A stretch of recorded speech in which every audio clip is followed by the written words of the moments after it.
부모와 자녀 사랑의 거리두기. 혹시 이런 경험 있으신가요? 명절 끝나고 돌아가는 자녀 손에 김치통 하나, 밑반찬 몇 개 꼭꼭 챙겨 들려보냈는데 며칠 뒤 전화로 듣는 말은 엄마 다음엔 조금만 주세요. 였던 적 말입니다. 마음이 섭섭하지 않으셨나요? 예전 우리 어머니들은 달랐습니다. 김치 한 통이면 한 달이고 미역국 끓일 미역 한 봉지면 그게 바로 엄마의 마음이었죠. 그런데 요즘 젊은이들은 다릅니다. 감사보다는 미안함을, 고마움보다는 부담을 느낍니다. 왜 그럴까요? 세상이 바뀌었기 때문입니다. 1인 가구가 늘고 냉장고는 작아졌고 음식은 언제든 주문할 수 있게 됐죠. 그 변화를 우리가 인정하지 못하면 부모의 진심은 오해받고 자녀들은 점점 거리를 둡니다. 정말 원하는 건 뭘까요? 엄마 반찬 그리워요라는 따뜻한 전화 한 통 아닐까요? 그런데 현실은 왜 조금만 줄여주세요라는 서운한 부탁으로 돌아올까요? 이제 필요한 건 주는 마음을 거두라는 게 아닙니다. 표현하는 방식을 바꾸는 겁니다. 오늘은 부모와 자녀 진짜 통하는 사랑법에 대해 옛 성인들의 지혜를 공부해 보겠습니다. 왜 부모의 사랑이 오히려 벽이 되는지, 그리고 어떻게 하면 다시 따뜻한 다리가 될 수 있는지 6단계로 풀어드립니다. 이 영상을 끝까지 보시면 자녀와의 관계에서 진짜 원하는 반응을 얻을 수 있는 방법을 확실히 알게 되실 겁니다. 첫째, 사랑이 때론 부족함처럼 보인다. 아, 정말 답답한 일이죠. 새벽 4시부터 일어나서 김치 담그고 미역국 끓이고 정성스럽게 반찬통에 담아서 자녀 집 냉장고 가득 채워주면 그게 얼마나 고마운 일인데 말입니다. 그런데 며칠 뒤 들려오는 소식은 엄마 이렇게 많이 주시면 다 못 먹고 버려요. 이런 얘기입니다. 더 속상한 건 며느리나 사위의 미묘한 표정이에요. 고마워하는 것 같기도 하고 뭔가 부담스러워하는 것 같기도 하고 왜 그럴까 생각해보니 이런 마음이었더라고요. 아, 또 음식 주셨네. 우리가 아직도 제대로 못 살고 있다고 보시나? 특히 며느리 입장에서는 시어머니가 주신 반찬 하나하나가 무언의 평가처럼 느껴진다고 합니다. 내가 만든 음식은 어떻게 보실까? 혹시 남편을 제대로 못 챙긴다고 생각하시나? 이런 생각들이 머릿속을 맴돌게 되는 거죠. 결국 우리의 정성스런 반찬이 검열의 도구처럼 보이게 됩니다.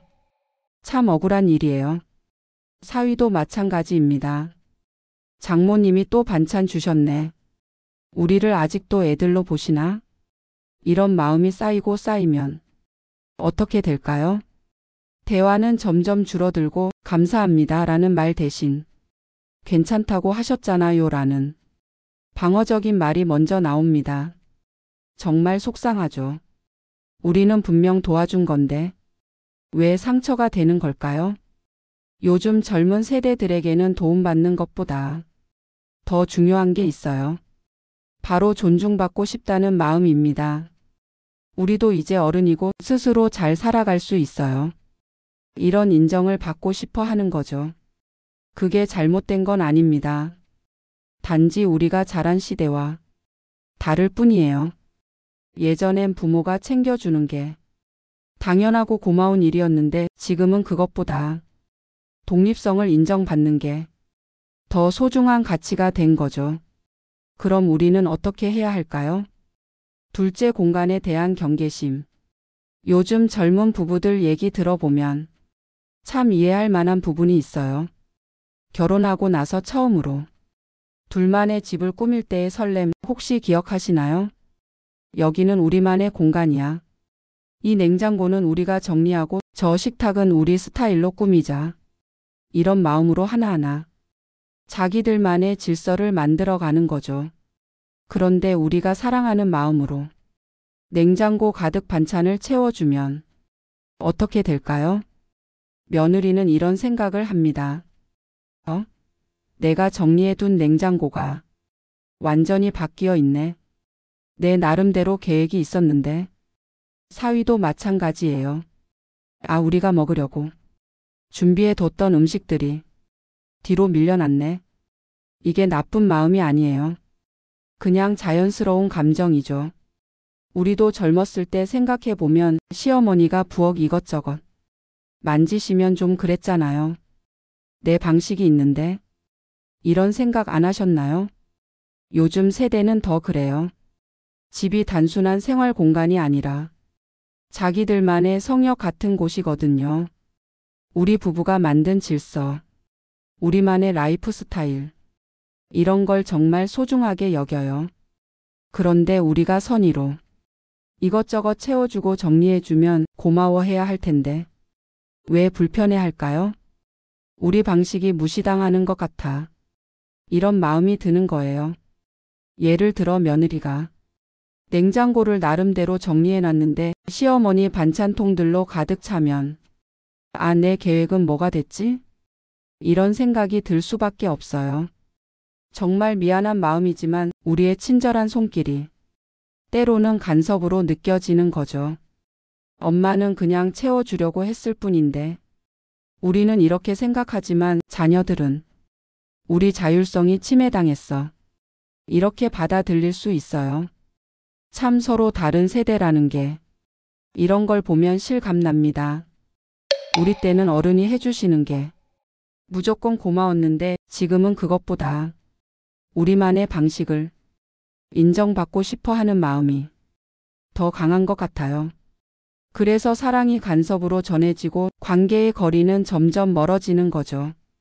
정말 안타까운 일입니다. 분명 사랑으로 한 일인데 왜 이렇게 될까요? 셋째, 기대가 만드는 피로. 처음에는 참 따뜻했습니다. 자식 집에 반찬을 가져다 주고 돌아오는 길. 비록 허리가 쑤시고 발이 무거워도 마음만은 뿌듯했지요. 그래, 오늘도 내가 엄마 노릇 아버지 노릇했다. 스스로 다독이며 집에 돌아와 빈 반찬통을 씻어 말려 두던 그 순간까지 기분은 괜찮았을 겁니다. 그런데 시간이 지나면서 그 따뜻함이 조금씩 달라지기 시작합니다. 며칠이 지나도 연락이 없을 때 괜히 마음 한쪽이 허전해지고 잘 먹었단다는 말 한마디가 왜 이렇게 듣고 싶은지 스스로도 모를 때가 있습니다.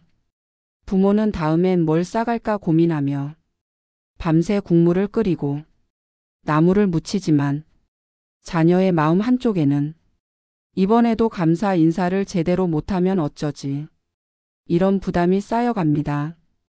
부모는 정성을 다했다고 믿지만 자녀는 의무를 진 것 같은 마음이 커지는 겁니다. 한두 번은 감동이었는데 10번이 되고 20번이 되면 그 감동이 당연한 일로 굳어지고 결국 고마움은 피로로 바뀝니다. 심리학자 마셜 로젠버그가 말했지요. 고마움을 강요당하면 사람은 서서히 물러선다.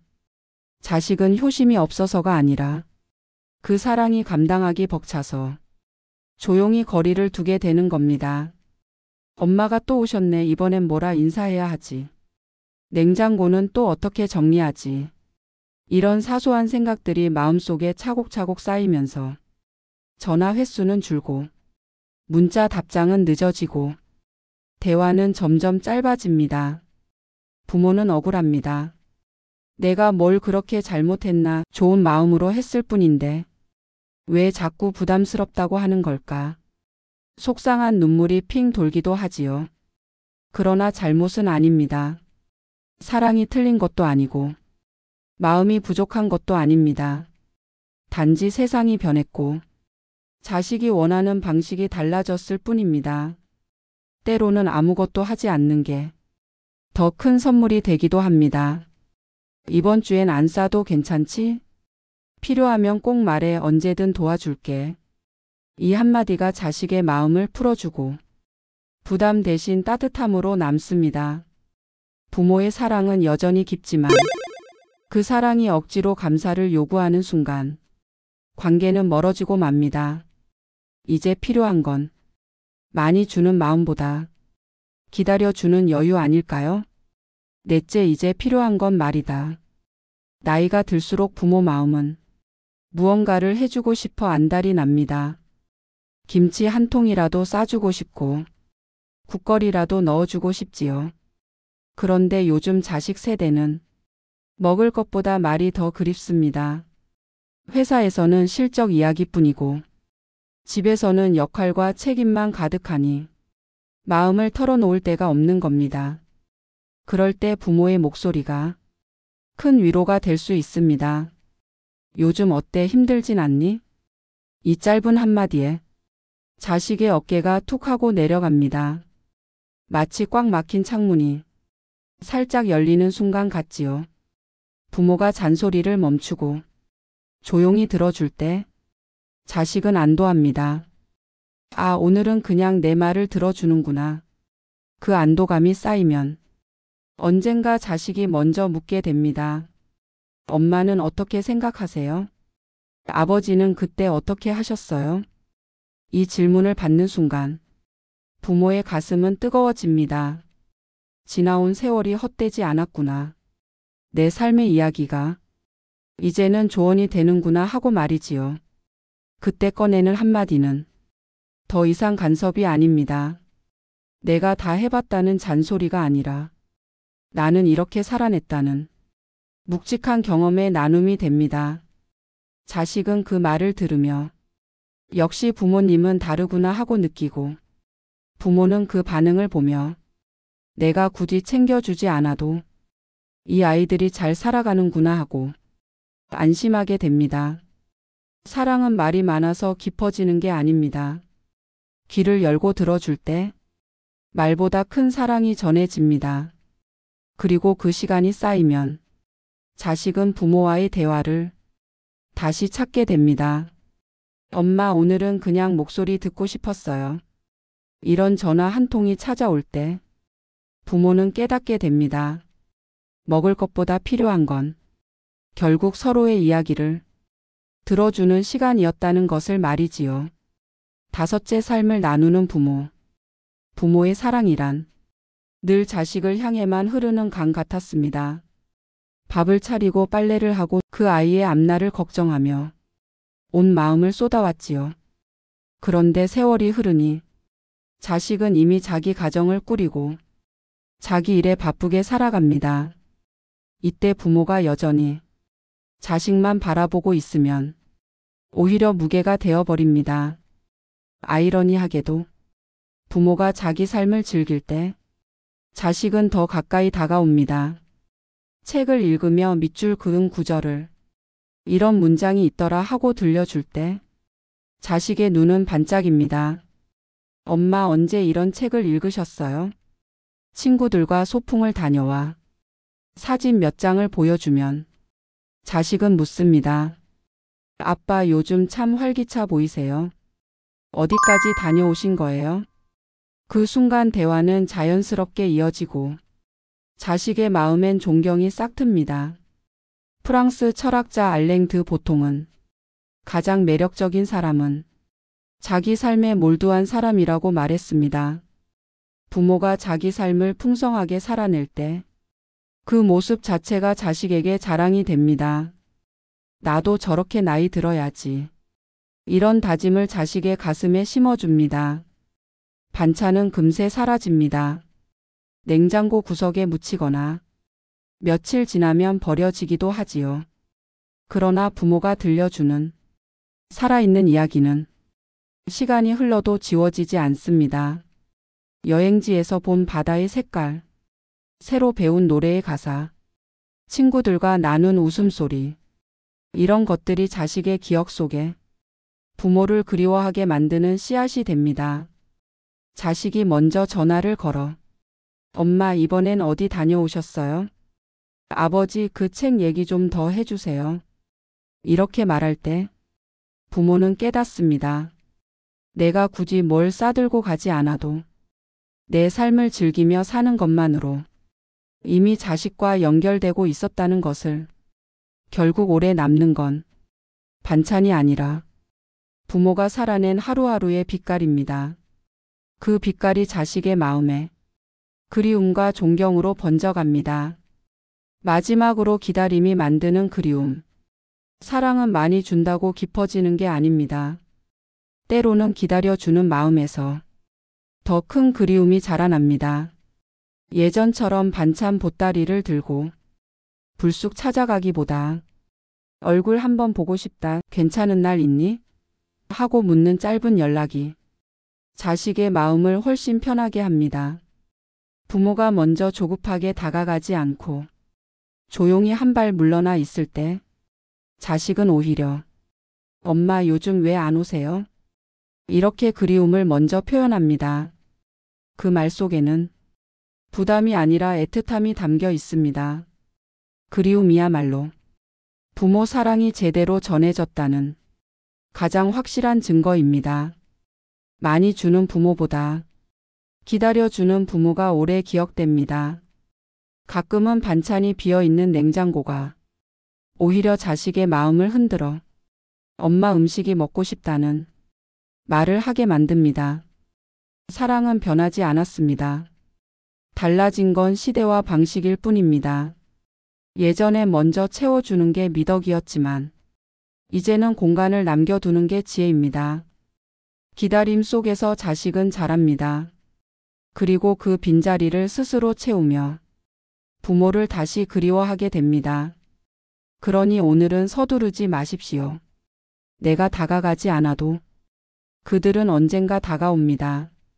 그때 들려오는 엄마 보고 싶어요라는 말은 무엇과도 바꿀 수 없는 선물입니다.